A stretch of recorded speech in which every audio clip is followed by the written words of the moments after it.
it looks good on that end. I'll start the webinar. See, this is why I love testing. We test stuff out on the fly. It's like, let's see if this works. It's kind of like find out. Chris, that's our MO, man. This is how we operate. I agree. Let's see if it works. It worked, guys. Welcome. We're going to be talking about AI, artificial intelligence, and we're going to be talking about a little bit about ChatGPT, but that's not the only AI bot that we're going to test out. Test out some other things. Chris, last night, I'm sitting in a parking lot in Ventura waiting for my daughter to wrap up mock trial because she has to do it after school, and she's doing this competition. And I'm sitting there with my MacBook, writing a book on ChatGPT. It's like, so now I'm on like chapter 11, and it's only got like 14 chapters. And so what I'm asking, I still have my shades on. What I'm asking is I'm asking these questions. It's about the title is this, just as people jump in. The title is "What Worries You Masters You," and it's a saying from John Locke, the British English philosopher back in the day, right? And so I've outlined this whole thing using ChatGPT. Then each chapter is being expanded on through ChatGPT, and then I'm taking it through its own filter, and then I'm going through and making sure that the references are right, and then I'm tweaking everything out. I'm like, in 1 week, because I had to go every evening to mock trial, which I've been talking to you, by the way. I'm sitting in the parking lot talking to you. That's a call. That's why. This whole week, my daughter kept on advancing into mock trial. And so that's what I've been doing in a week. It's taking me a week to write a book. And I'm like, this is insane. This is pretty cool, man. So anyway, with that, on mock trial. Yeah, shoot. What was your question? Again, lots of random stuff here, but there's an AI service that's rolling out. It's an in-ear earbud for attorneys. In real time, everything that's said, it's searching against all legal databases and making suggestions on arguments real time to them while they're in the courtroom. Wow. Yep. Dude, that's insane. That's like having, that's actually like having Jarvis from Iron Man, from Marvel. It's like, Jarvis, I'm in trouble. Which way do I go right now? So. Yeah. Do you want 100 attorneys in your earpiece or I'd be like, Jarvis, is Chris telling me the truth right now, or is he pulling my There leg? you go. And if so, send me the link because I want to watch it on my glasses. All right, everyone. I'm going to just need a pair of glasses. So everyone, welcome. Let us know what city, state you're from, and tell me the weather, because it's been crazy weather out there. I think it snowed and froze in Austin about a week and a half ago. Hot, cold. Where are you at? Let's start with Chris. Where are you at, Chris? Denver, Colorado is 14 degrees Fahrenheit this morning. Way too cold. A little bit of snow last couple of days. Just way too cold. That's cold, dude. But I mean, it typically gets cold. Trenton, how far are you from Chris, man? Probably just straight up I-25. Probably about 15 minutes, 20 minutes. Nice. You guys should Without have traffic. With traffic, we're going maybe to 35, 40 minutes. Same weather. Nice. All right. It's windy. It's about 60. It's been colder lately, but 60 is actually decent. So there you go. I've been testing so much stuff out, guys. I'm going to go to Chris first because Chris is who I go to for AI, and then Trenton's who I go to be like, dude, I just learned this, break it. So that's how it works, guys. So, you know, so Chris, where do we start with AI? Because ChatGPT is not the only one. No, do you mind if I give just maybe the 1 minute history on why I'm even here talking about this or how we've used it over the last few years? Beautiful. So we've been using different parts of AI, machine learning, robotic process automation, machine vision, all these things that bubble up into the AI buzzword in the corporate space for the last years. So we've done ML and AI conversions inside of mortgage, insurance, real estate, healthcare. We've done one of the top cardiologists in the world converting where machine learning and artificial intelligence makes the recommendations to doctors and to nurses. So they spend 80% of the time with patients instead of on paperwork in the back office. So I've been working with a lot of this stuff before it was ChatGPT, before it was Runway ML, before it was these publicized tools, and even using the previous versions of GPT through their API and through some of the research licenses in those. And so for us, we've been able to see the way that this changes the way we look at how I do my job, how our teams do their jobs, everything from getting reviews from clients to writing LinkedIn recommendations to actual full-on chatbots and digital human interfaces where you're talking to somebody or an avatar of somebody and it's interacting with databases. And so for us, it's been seeing this for years and working on it for years and have clients paying us to build this stuff for years and seeing how it's affecting. And for us, like even as part of the digital marketing company we have, it's removed entire job categories. Entire categories of people are not needed anymore because now our customers can use these tools that we're going to talk about today. And it's tremendous savings. Like our customers are saving about $1,000 an hour for the stuff that you were talking about, where they could go and create content and very quickly create layouts. That eliminates half of the entire process, say, of building a custom website or refreshing blogs or SEO content. And so it doesn't take away everything, but it's moving so quickly. This is just it started as a passion project years ago, and now it's turned into commercial projects. And we've installed it inside of every operating company that we work in, wherever it's applicable. And it continues to change every single week as more things get connected. So super excited to talk about this. Thank you again. But wherever you want to dive in, I mean, the ChatGPT is super fun. There's so many things you can do with it. We could dive into GPT-3, which has more controls. Let's start with ChatGPT. Go to GPT-3. This way, Trenton can come in and show a little bit what we're doing on the real estate side of things as well.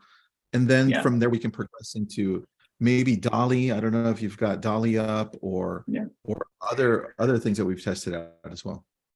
Absolutely. So I'm going to share screen here and we're going to look at ChatGPT. It's a generative pre-trained transformer, which nobody cares what the GPT really stands for, but it understands very much of information before 2021. And so if you've been able to get into ChatGPT, again, I'm just going to share a screen really quick and play with this. Super, super fun because you can ask it things, you can ask it to adjust, like what Tristan said. What are 10 chapters or what are chapters in a book about whatever topic? And it gives you the chapters. What should the topics be for the chapter? It gives you the topics. Write a paragraph on this topic and it gives you the paragraph. And so do you have anything that you want to walk through specifically here? Yeah, I'd like to. Well, here's where I'd like to start because there's so many places we can go with this. I want to talk about content creation for businesses, business owners in general. And the things that I come across are, well, how can we use this for communication, whether it's newsletters, blogs, texts, emails, that information. So if we can go along those lines. New listing. Yeah, marketing remarks, right, for a brand new listing, if it's for real estate. So right now, what are 10 topics for real estate newsletters for a beach community? I like that. I like where you started. And while it's typing it up, Chris, what's the difference between GPT and ChatGPT and ChatGPT Plus? Because a lot of people saw the Plus one. Yeah, so the Plus is a paid subscription, so you can get faster responses. You have priority with logging in. What a lot of people have seen with ChatGPT, this public free version, is that it's locked up quite a bit. And so if you don't want to have it locked up, your options are either, just because there's so many people using it, is either just pay for the Plus, which is I think $20 a month, or apply and use GPT-3, which is behind ChatGPT and is a lot more flexible. Or you can use an add-on, a Chrome add-on called Merlin. And Merlin's is something we can talk about right after this that allows you to quickly load information into ChatGPT to adjust it without having to copy and paste. And so it allows you kind of a faster experience. And it has a little bit of a backdoor to ChatGPT if you can't get in through this interface. Nice. I like that. All right. So what do we do from here? Because now that we have an idea, how do we go further down this rabbit hole to get something like a closer to a finished product? Yeah, and that's what's so interesting about this is you need to break it down into little steps, whereas there is a difference. And again, we'll jump ahead a little bit. The next iteration is called multimodal AI, where it does a lot of this at once. You don't have to tell it what to do. But for today, if you say, hey, what are topics for a real estate newsletter? Then we say, write a 4 paragraphs for a real estate newsletter. Chris, Trenton, as Chris is doing this, could you put in the link to openai.com so people know where to get? Because some people don't know how to get to ChatGPT. Great point. So as you're putting this in, it's writing something. Now, the first thing you have to know in ChatGPT, if you ask it the same question 10 times, there's a chance you're going to get the same answer 10 times. Whereas if you're using a different tool or GPT-3, again, we could always look at that. There's more controls to make it introduce new topics, to tell it how much you want it to repeat or be creative. And so you have more controls with some other tools, but in ChatGPT, so you have an article here. Now, I would argue you never use this article. You don't just copy and paste what comes out. You use this as a framework. First of all, you verify facts, because just because it's on the internet obviously means it's true, and ChatGPT is trained on the internet, so it has all truth. Tongue in cheek there, some of the facts are wrong, and so you need to know your facts, and then just be really specific what you're looking for. But to guide this, you can say, rewrite it to be more warm and friendly, and include a joke. Oh, nice. I like using catchy and engaging. Ooh, there you go. I like that. And so you get to adjust it to what do you want the messaging to look like? What do you want it to be? And you can also say, rewrite this and include 4 references with the URL. And that's what I was doing, Chris, with the book. I was like, I need references. And then it's just like, I like that. Jarvis, I need references. I can't wait till this is in my ear, Chris. This is what I want. Just wait. So GPT-4, which is the next version, is multimodal. So the idea is you could talk to it. Potentially, you could text with it. It can jump different platforms and start accomplishing tasks instead of just this type of stuff. So it is coming very soon. So again, just gives you a lot of information. Again, another thing just to be careful of, if it's before 2021 on the web, this is not going to have knowledge of it. There's another way to work with that. Do you mind if we jump to a way to pull more recent information in really quick? Oh, hell yeah. And then I'll go to Trenton to show you what we're doing so that people can see the actual process of where this is going. Perfect. So really quick, I'm just going to go to, again, I don't care what the news stories are. I'm not trying to promote anything here, but let's say we just picked a random news story. And if I wanted to summarize this for a blog post, there's an easy way. If you have the Merlin add-on, this is just a Chrome add-on, it's free. Again, you can have a paid version. But what you can do is, I'm going to get out of this. You can highlight a bunch of text. So just take an entire story, whatever it is. Again, I'm not spending a lot of time doing this right. And then hit Command M. It loads everything into Merlin. So now it has all the information I copied and is loading that into ChatGPT. And now you can say, summarize this in 4 sentences for a blog post. And so I put in too much information here. So let's cut some of this out. Blah, blah, blah.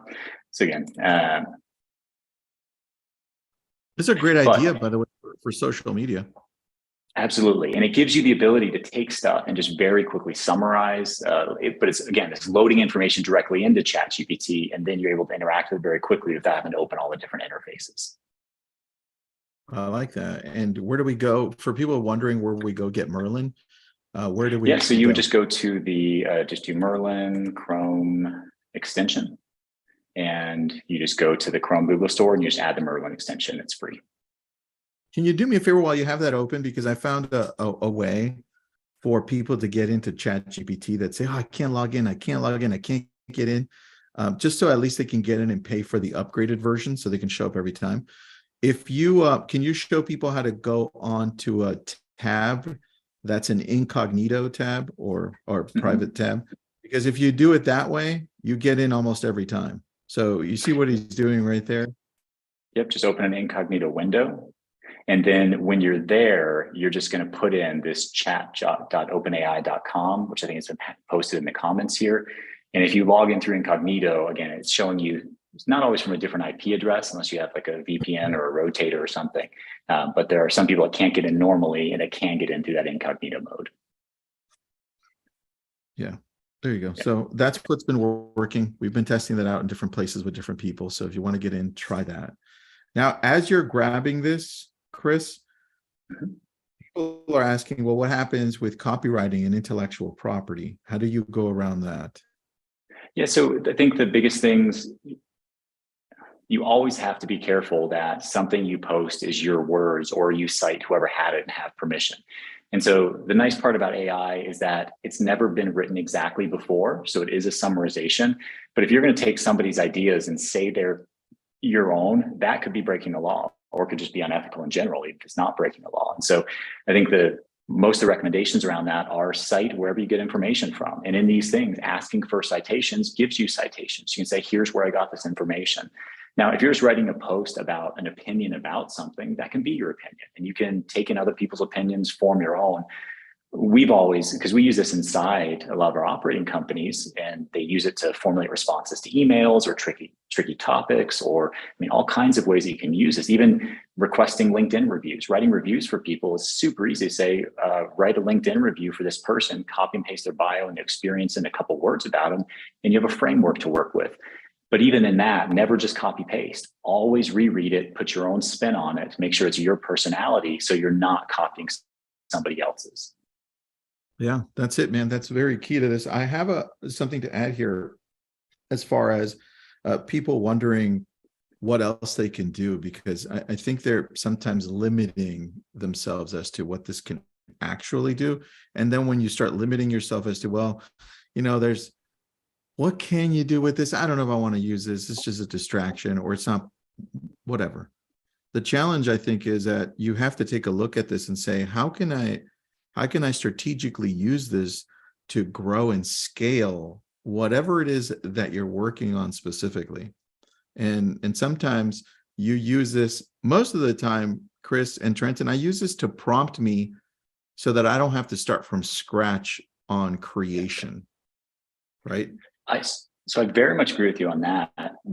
I've operated in a world where it's much easier for me to adjust a straw man, something you start with, than it is to figure the whole thing out. And so even the idea of what are 3 business ideas to connect these 3 different topics? If I would bounce that off an advisor or a board, there's no harm in asking that to ChatGPT and seeing what it comes up with. And so Yeah. I've got a ton of opinions on speed dial with ChatGPT, whereas constantly I'm bouncing some idea off of 2, 3, 5, 10 people a day to see what they think. I've got my thoughts. ChatGPT is a huge database of other people's thoughts. I love that. And then some people said paraphrasing it through something like Quillbot. Yep, we use Quillbot as well. That's a good one. And I know, Trenton, you use Hemingway as well, which is also a great one. And somebody brought up Jarvis AI, which we also use. Chris, how do you compare this to Jarvis? That's probably the biggest question we get. Yeah, so Jarvis, I would compare Jarvis probably a little closer to GPT-3, where ChatGPT is a super clean, easy interface for somebody that doesn't want any controls or levers. Whereas you think of like Jarvis or GPT-3 or some of these, you have more levers you can use. It's not just a type interface. You can also set sometimes models, context, repetition, creativity, and they call it different things. So I think Jarvis has a little bit more power. So they're all a little bit different depending on what you're going through. I mean, there are some that take like the ChatGPT-esque and again, layer in law or accounting or other databases along with it to have more specialization. I think Jarvis and ChatGPT are more, GPT-3 are more flexible in the controls, but ChatGPT is just super easy for the public to use and get to know these technologies.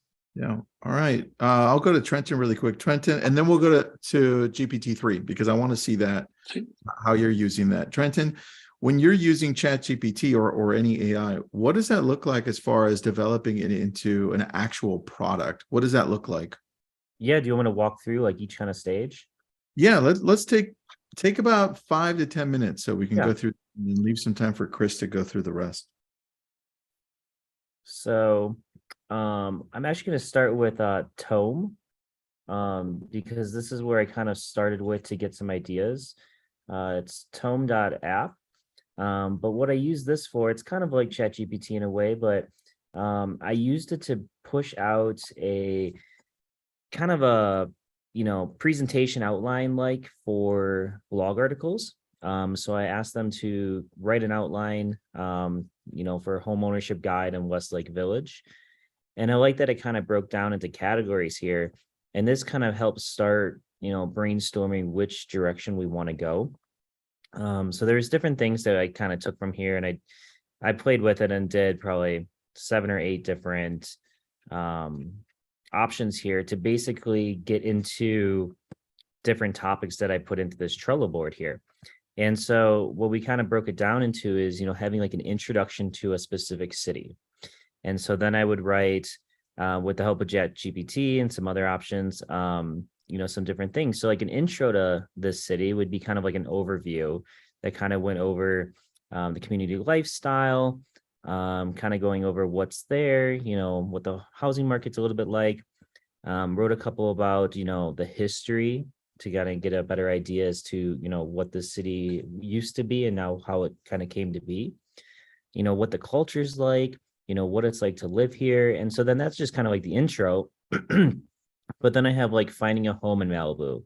And this, of course, is one of Tristan's markets here. So this one would be kind of like a guide for buyers and sellers on the actual market. This goes through the different types of homes that are available. So there could be like an ocean view, could be like a beachfront property to a hillside home, things like that. Then different ones for tips for new home buyers. And then we have kind of like, choosing the perfect neighborhood and what some are the popular neighborhoods. So a full comprehensive, and I think it's probably about 25 to 30 different articles that we can then put together for each one of these cities. And so we've done it here, for a few different ones. And here's the whole Conejo Valley. We have a specific one for Westlake Village. So these are all that I put here through ChatGPT. And then so I'm going back through, and then I take each one and put it into here in Hemingway Editor. And then I like to kind of go through and make sure that the reading level is more in line with what we should be at. Because if I take one that's directly from ChatGPT, it's a little higher grade, like grade 12 is what it is pulling in from. I feel like So I feel like it bring- totally. You're right. You're so right about that. It feels a little scholarly sometimes, doesn't it? Yes. And then I try to go in through here and put in my own words as well, and try to just, omit some words, a little bit more active versus passive voice, try to get it basically to remove all the colors, but sometimes I leave like the yellow, just because I think that sometimes you can't get around that with how you write things. And then like he kind of mentioned, I use Q text as well to put the plagiarism text in here to see if what's being plagiarized. So if I put this in here and to check, oh, of course it's gonna make me log in again. Let's go this real quick. As we're doing this, Chris, you're the one that told me about what's that, Tome? You're the one that told me about Tome. So literally, as you're telling me, I'm texting Trenton. And I'm like, check this out. So that's how that happened, Chris, by the way. So we didn't discover that on our own. That's awesome. And so this will check for the plagiarism here. And then I can kind of go through and, make some edits based on that. I like to use Grammarly as well, to kind of go through, just make sure punctuation is correct. Is the clarity good? Making sure it's still engaging. And then so after all that's done, I throw it back into here, again, just to make sure that there isn't anything I can still edit or remove to make it a little bit more simpler. And then so once kind of the final step here is we put it on our blog page. And so here's a few different articles that we've, kind of edited and then posted about. So like this one is, cruising through Malibu, your ultimate guide to driving an oceanfront paradise. Now, how did I get this header? I pretty much typed into ChatGPT and, went through a few different options of, write me a header for this, write me a more engaging header for this, less wordy or less boring, I'll type sometimes. So that way it kicks out a few different ideas. Kind of doing that right now with trying to update our header here as well as just seeing what different options we can put there. But back to this. So then we would kind of come through here and I break it down kind of with how ChatGPT kind of did it. The very first one I wrote about this was, it works, but I had to go back through and ask it to be longer, ask it to be a little bit more detailed, give a little bit more information type thing. And so it went from just kind of being like a 5-paragraph thing to now having, before you set out on the road, here's kind of just some things to know about, because obviously in Malibu there's a lot of curvy roads, winding roads, narrow shoulders to be kind of just conscious of, making sure you have things ready for you, because you probably would be kind of stranded out there. Then it kind of goes over like the top scenic drives and a little bit about each one. And then obviously using an image kind of that represents that as well. So that's one of the drives here, is the Santa Monica one that you can kind of do. And then also, tips for a safe and enjoyable drive, things that you can kind of expand on it. And, I like the respect the environment one, because it is a lot of unique landscapes. It's kind of like if you go to Iceland, you don't want to be like Justin Bieber and, stepping on all the different grounds that they have out there because of how rich of history they are. I always thought that was funny. And then so it's like, take your time, because there is a lot of scenic lookouts, but also at the same time, it's like, be defensive, because there's a lot of sharp turns and you could easily approach someone else's vehicle. So that a nice kind of conclusion here as well. I have a question, and this can go to either Chris or Trenton. When it comes to SEO, how are we using artificial intelligence to help us refine the SEO, the meta tags? Because that was a question, and I answered it, but I want to know what you two think. Trenton, do you mind if I take that for a sec? Sure. Okay. So we've been in, one of our operating companies has been in the digital marketing SEO space for the last, say, 4 or 5 years. And what we've seen change in that is that where a client used to spend, say, $2,500 to $5,000 a month on SEO, now today, about 40% of that can be removed through these tools. But what we've seen is it has to be done very specifically. Like if somebody just wants to write a bunch of blog posts, they can. And if they want to refresh their content on their site, which can help, they can. What we've seen though is that we have to be careful of is that you still want to have an expert or somebody that knows what keywords to guide, how much keyword density there should be. And the AI doesn't always spit that out correctly. And so getting the guidance, but then these tools can help write and refine that content so quickly. That eliminates potentially about 40% of the entire cost of, like, say, us executing SEO, because the consumer can now do that, the person that would hire us. But then what we see in the SEO process is that the meta tags, the backlinking process, and some of the other page structure and the things that still affect it, that can't be done by these tools yet until somebody develops a tool for those. So we've seen about 40% of the entire cost of an SEO program can now be eliminated. But you still need experts to do the other pieces, unless you're that expert that knows those pieces and you can just eliminate or do the other ones very quickly. So it doesn't fix everything. And for some people, it could actually be more dangerous, because if they start pumping out content, if they're not focusing on the right keywords or the right areas, they can be kind of doing a lot of content in a lot of areas instead of laser focusing on something that's going to get them a lot of results and rank ahead of other people. Yeah. All right. Dude, you answered that question very well. Now, we also know that specific to ChatGPT, the data on there only goes up to the end of 2021. Is that the case? Is that going to change from what you know? What other options do we have? So from what I know is I'm looking forward to GPT-4 because that, if everything holds, that is a current process. And so I don't know of one that has more available data that's on the scale of what GPT has. It definitely may be out there. Would love if somebody in the audience knows it, or Trenton, if you do. No, okay. We don't. Perfect. So the other question then is, Chris or Trenton, do we need everything so far that we've talked about, which is Tome, ChatGPT, Jasper, Merlin, Hemingway? I don't even know what else we talked about. Do we need all that stuff? If we can narrow it down, what would we use just to simplify it? So again, just opinion. There's, like, I had a list of 15 different tools we could walk through today that touch on different things. To me, it's like saying, do I need a fork and a knife? And do I need a sharp knife and a butter knife and a butcher knife? Depending on what you want to do, sure. And I think that's why these are so important. is that it's helping people understand what the tools are. And I love the quote that it was a couple of weeks ago. I was listening to one of yours, Tristan. And when the wind changes, you change your sails. And the idea is the wind's changing fast. There's new tools. And if you want to stay up to date on what the tools are and understand what's going to help you in your world, your challenges and your opportunities and your skill sets are unique. And so I do think everybody in this day and age should always try to understand what are the top 10 used public tools, because those are going to change. The leaderboards are going to change. New things are going to roll out.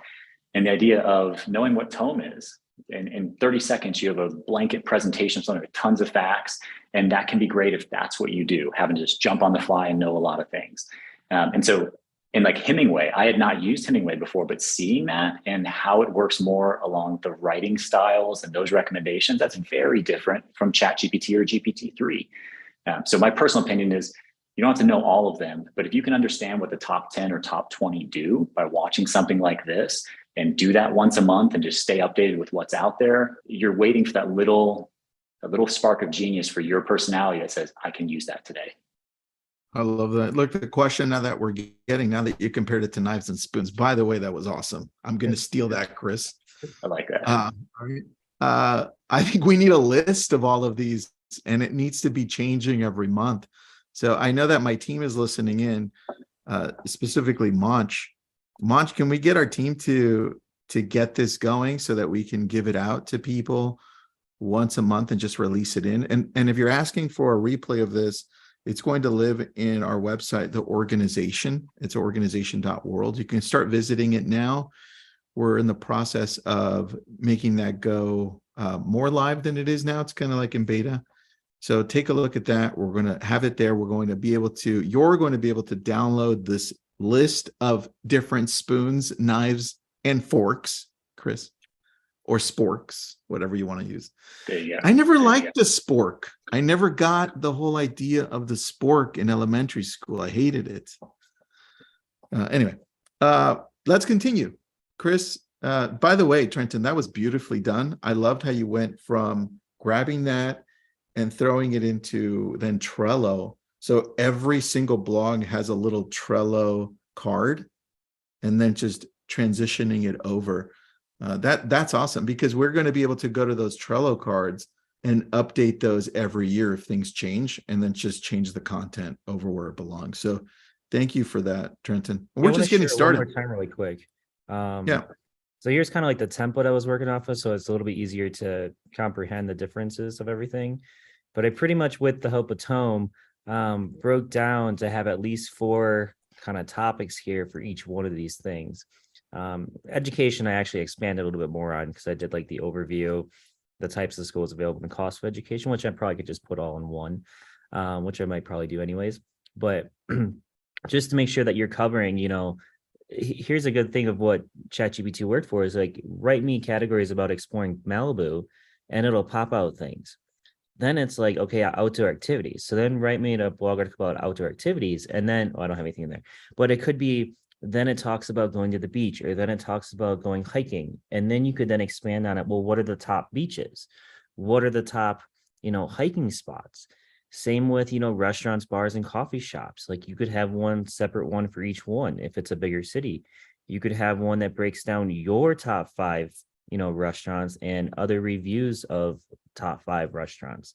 So it's what I like most about it is that you can continue to expand. And that's kind of like what Chris had shared. The very first thing is where he asked for topics. You can then take each topic and then break it down into 3 to 5 additional stories and topics from there. And I guess to even expand on, do we need all these tools? I just don't think you want to only have ChatGPT, because of, you want to put your own voice into it. You want to have a little bit of, some of your own words in there too. And then also, why I like this so much is just because what you think reads well, it could be difficult to read. And if someone's just trying to get some snackable content really quickly on their phone, this could be too much to comprehend. So it's good to kind of dumb it down, I suppose, just so that way it's a little bit easier to read for everyone. I love that. That's really great. Some great comments. From Trenton. Some people said that was brilliant, Trent. You know what I missed, Trenton? like when we first started doing this, you would say right off the bat. And now what the hell happened to that? That was like you're saying. Of it. Well, this is terrible. I need right off the bat back. Right. Chris, anything you want to add to that or transition into GPT-3? Yeah, so I think transition, but I like what Trenton said there. It's very much the art.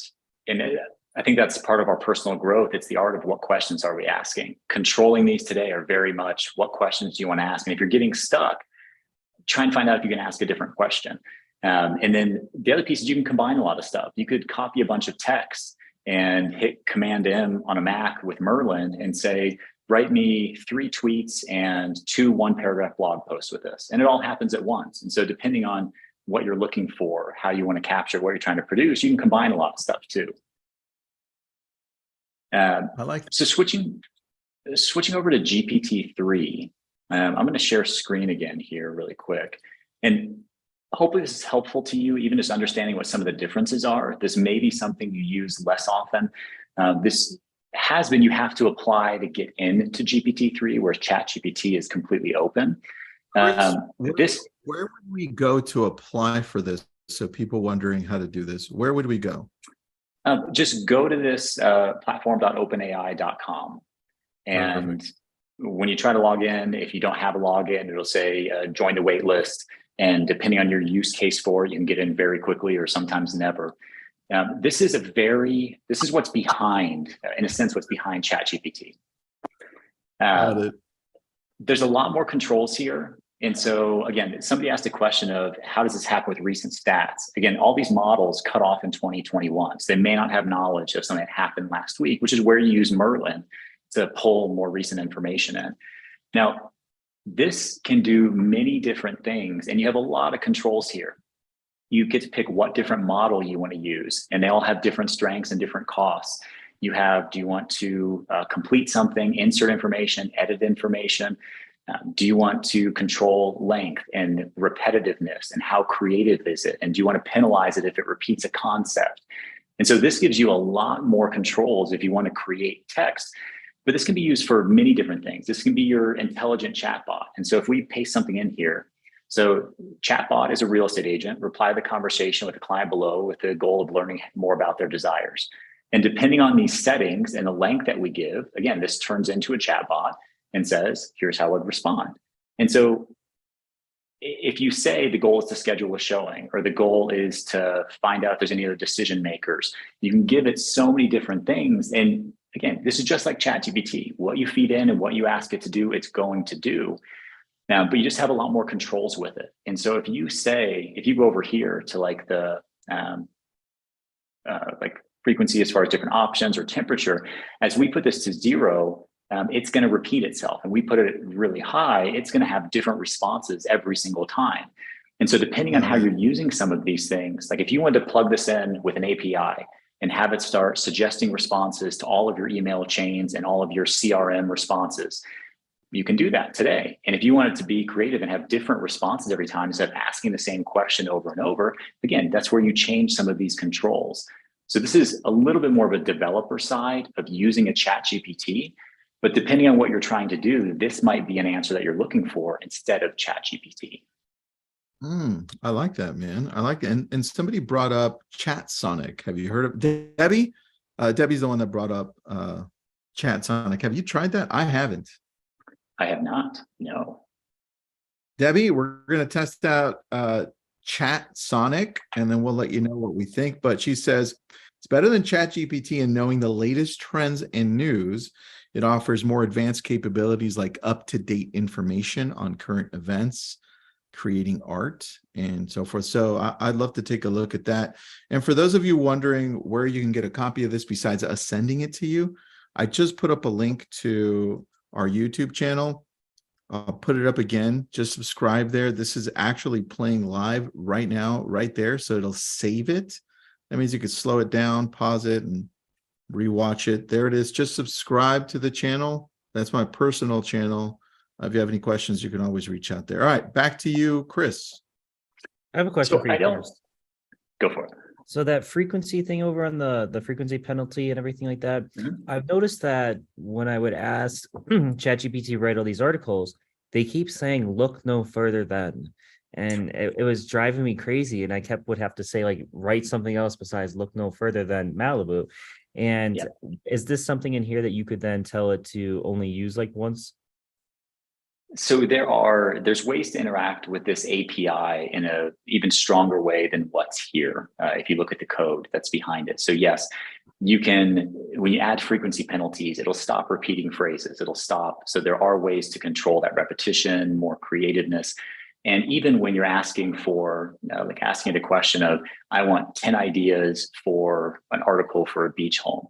It has a tendency, ChatGPT has a tendency to give you the same 10 things in different orders or very, very similar.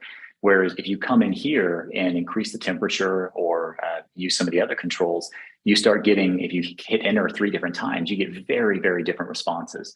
So when we were doing a mission, vision, values exercise inside of one of our companies, we were spending hours in meetings with a ton of people coming up with the right wording and all these different things. And somebody stopped, and I wish I said it was me, but it wasn't. Somebody else stopped me and said, why are we writing this? Can we just use GPT-3? And we're like, dang. So we went and just put in the idea of values we wanted, said, write 2 paragraphs, change some of these controls on the right-hand side, hit enter, and then just said, make it more warm. And that's what we ended up using. And so even just considering some of these tools to make it more creative and to see how warm it could write it differently, having some of those controls can be very helpful, where sometimes it's hard to get ChatGPT to think differently because sometimes it's giving you kind of the same canned answer unless you ask the question very differently.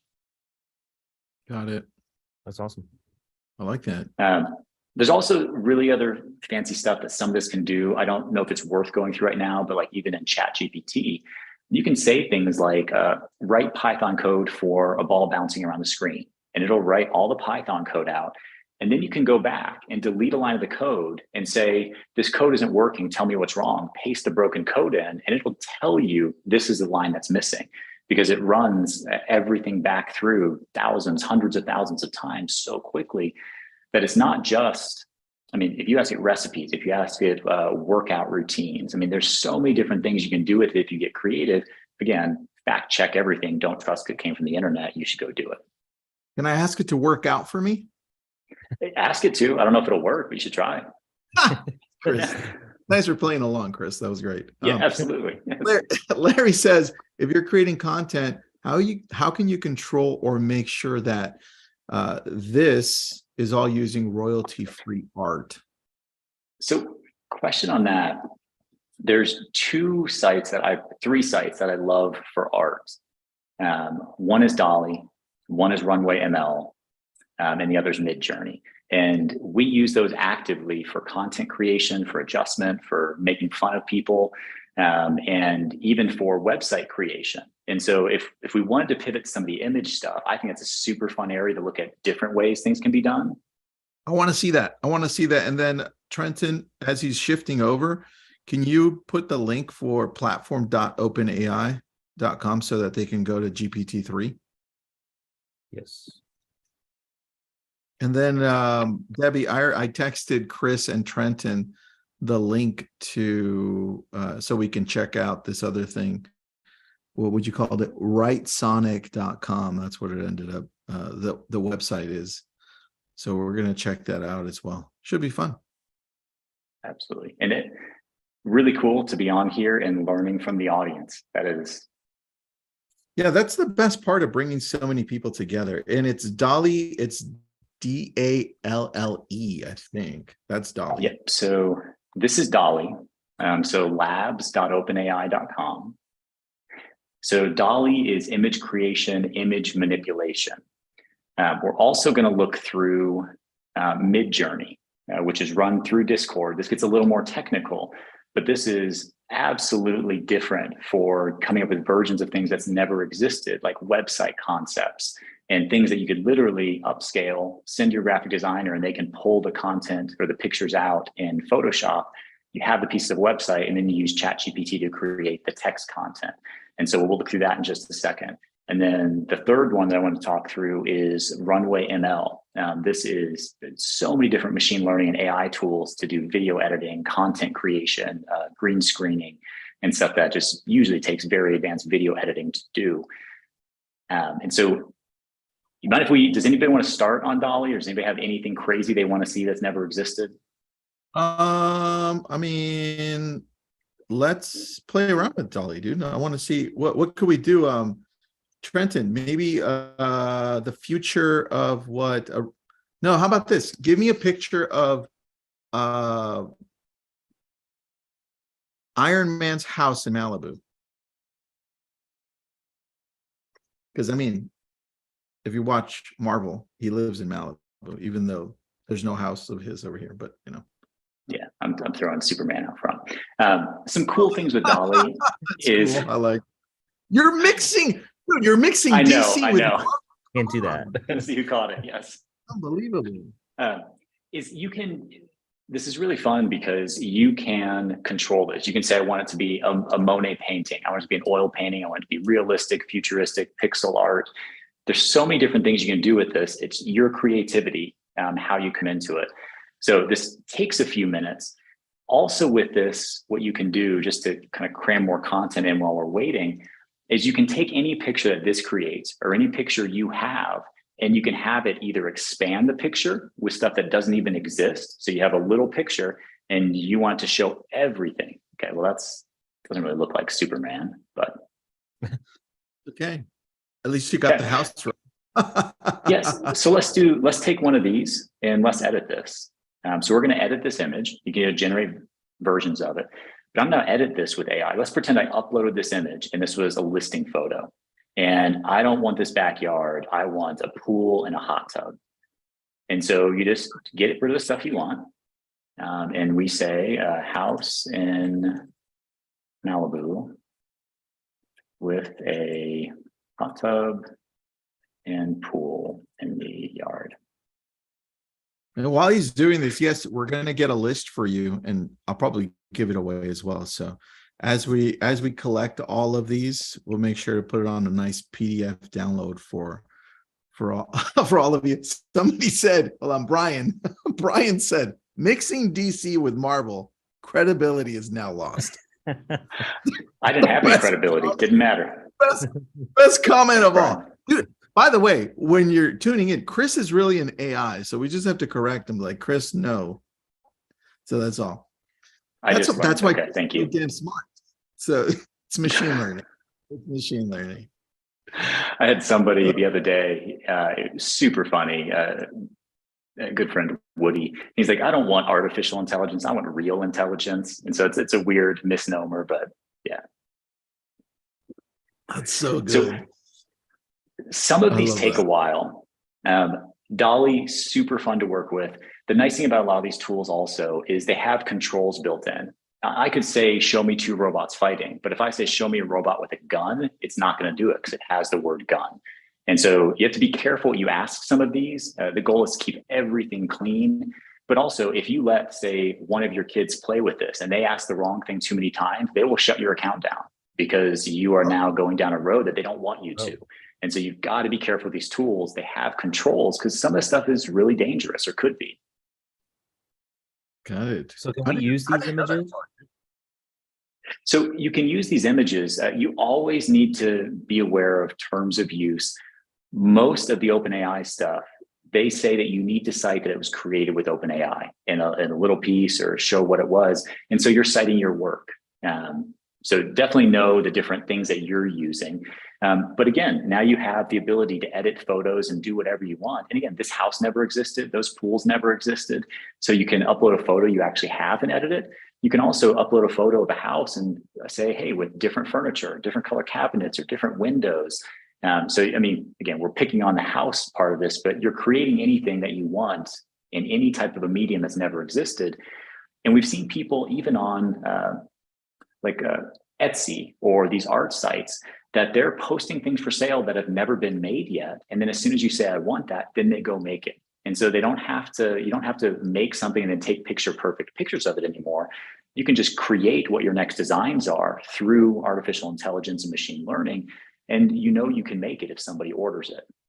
Dude, I can put furniture in a house. I don't have to use Box Brownie. I could just go here and be like, hey, fill this room with some nice chairs and a nice bed. Question for you, Chris. Have you used ChatGPT for coding anything yet, or at least getting started with coding for you or your team? Yes and no. So we haven't used ChatGPT for coding. I've used GPT-3 for coding with my kids because when they wanted to know if I knew Python, I showed them Python, but they didn't know that I didn't know Python. So I've used it to mess with them. I've used other automation. I built a little automation that actually plays Roblox. So when they want to play Roblox, it's not really me playing with them. I can do my work while it's playing Roblox with them. That's terrible, Chris. That's terrible. I'm joking. Yeah, that is terrible. Yeah. Yep. You're really AI, Chris. See, there you go. That answered my question. There you go. Do you mind if we, unless if somebody wants to see something else in here, I'd love to pivot over to Runway. Actually, probably to Midjourney because it has such a different capability of what you can do. Let's go to Midjourney, and then at the end, I want to show how you can build a quick cadence for texting buyers or incoming leads from online or open house leads, just creating that cadence. Okay, so I'm going to try and cram a few things in there. So Midjourney is a little bit more technical than this because it's run through Discord. And so again, in that PDF, we can have the steps that you go through to get signed up. It's a free tool. I have a paid account with it. And so when you look at Midjourney, you can see everything you've ever created. None of this has ever existed. But the way you actually control it is you go into Discord, and we're just going to join a channel. Now, you got to be careful. This is going to show everything that people have created. These are not my creations. Whatever you see on the screen, you can choose to get off this webinar right now if you don't want to see what somebody else created from AI, just because I don't know if it's going to be political or whatever.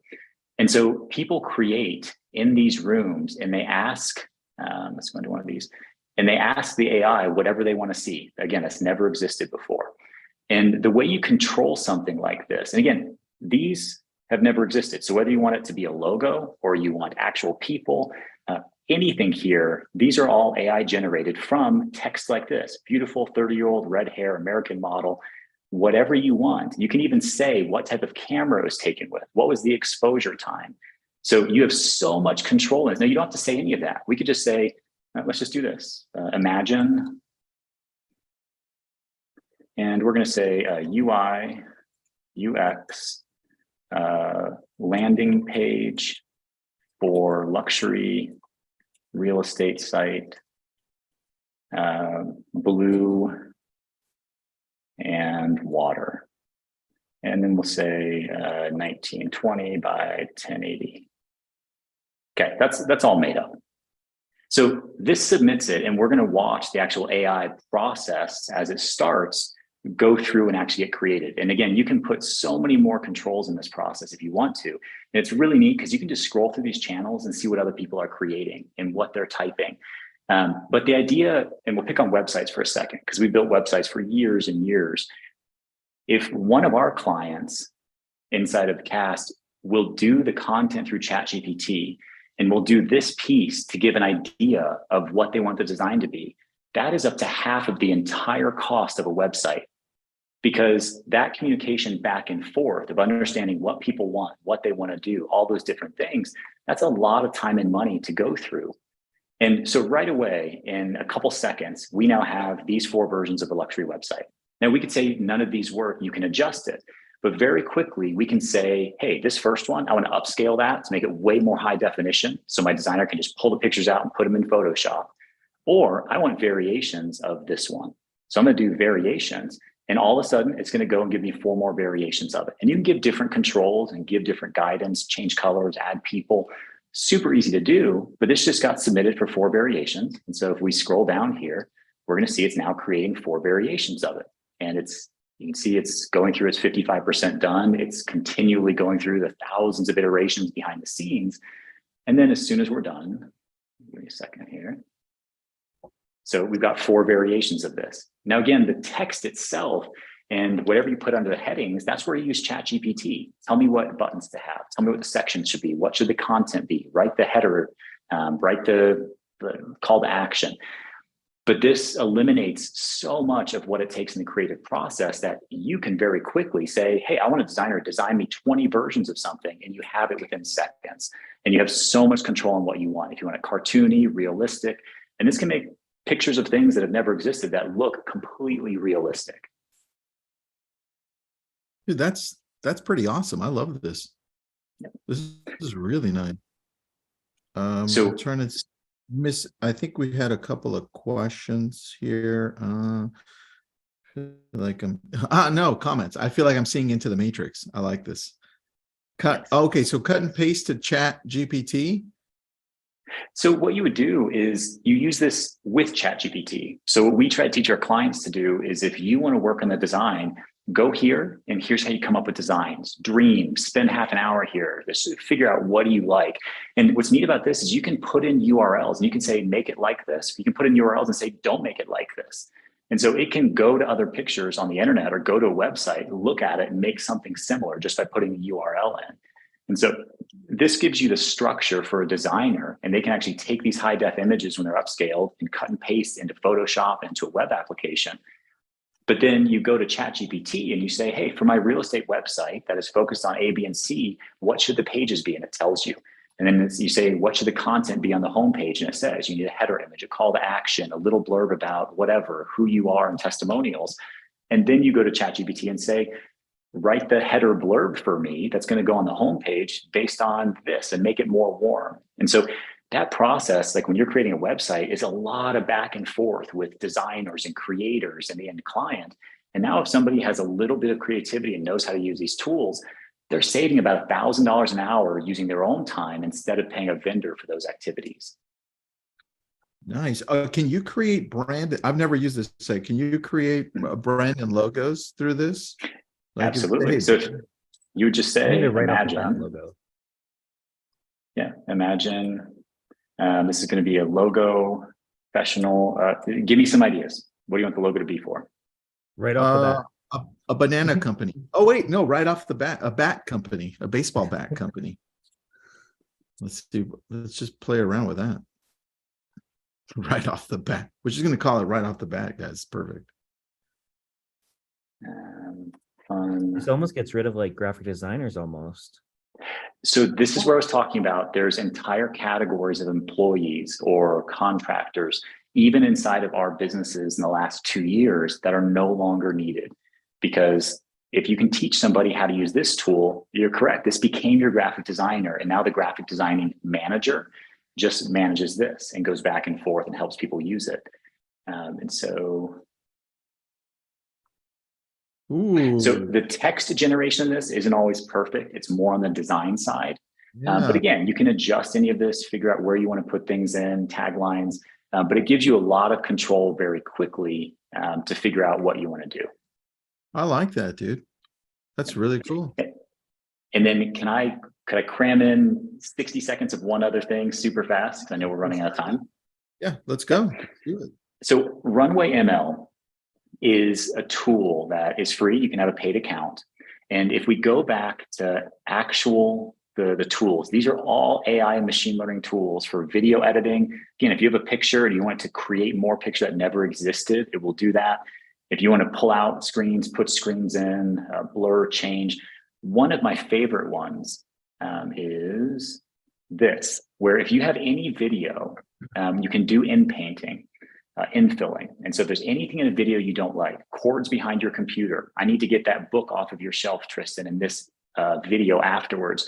You upload an hour-long or a 10-second video, and you can go in and paint anything. Like this yellow sign, you can paint on, and it'll just remove it in the entire video. And so it allows you to go through and transform and edit things that normally you have to either pay somebody to do or know very complex tools for.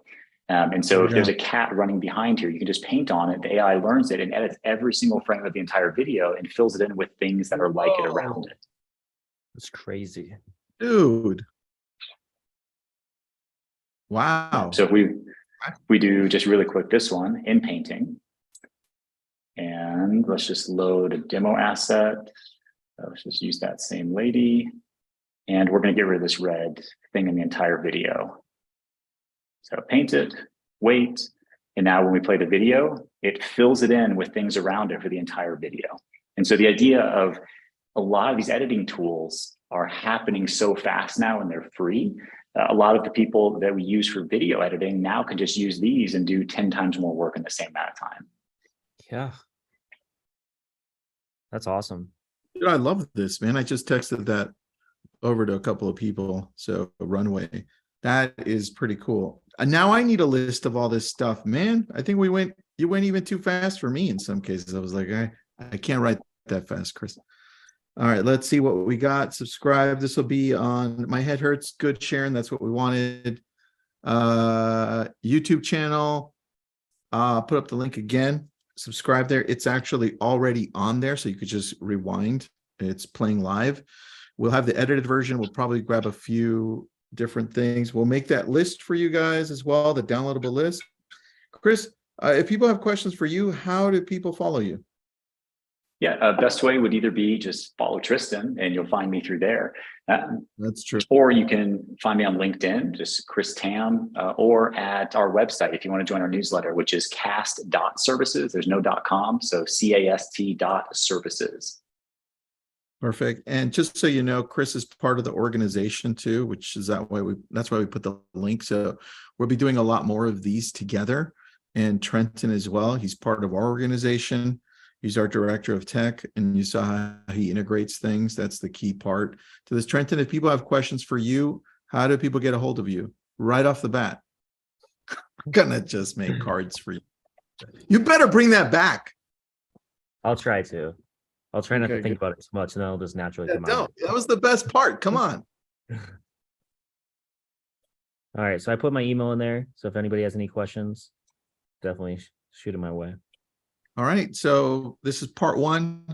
There'll probably be a whole bunch of parts in between throughout the year as AI gets better. I mean, I want to take a look at, Chris, my brain is slow. What's Google's new AI that they released? Is it Bard or Yes. Brad? What is it? Bard?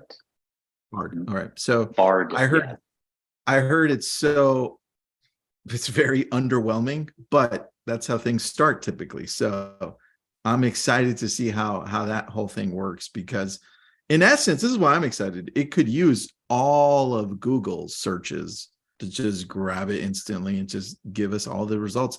So the relevancy, going back to 2021, that will no longer be a problem. I think it will be just extremely current to what's available. So I don't know how that's going to happen, but I'm excited for that. Agreed. And then from this, there were still another probably 10 or 11 tools that we didn't talk about that are kind of in this world that we use constantly. And so I think there's probably time if we want to do a number 2 or a number 3. Let's go for part 2 for the rest of the 12, you said? 12, 13? Yeah, I think we got another 12, yeah. Yeah, by that time, we'll probably have like 20 more to go through. So let's get, how many people are left still? We almost have 300 still. So I need a yes. Did an hour cover it? So do people want a part 2? Do we want a part 2 to this? Or is Chris crazy? Chris, you're not crazy. Look at the chat. It's blown up. I think I love that. So we'll do part 2 to this 2.0. We'll call it part 10. Tam and Bowden 2.0. There you go. I love that. All right, guys. Thanks for being on. We appreciate you. Thanks for all of this. Chris, Trenton, you guys rock, man. Thanks for doing this. Have a happy Friday, everyone.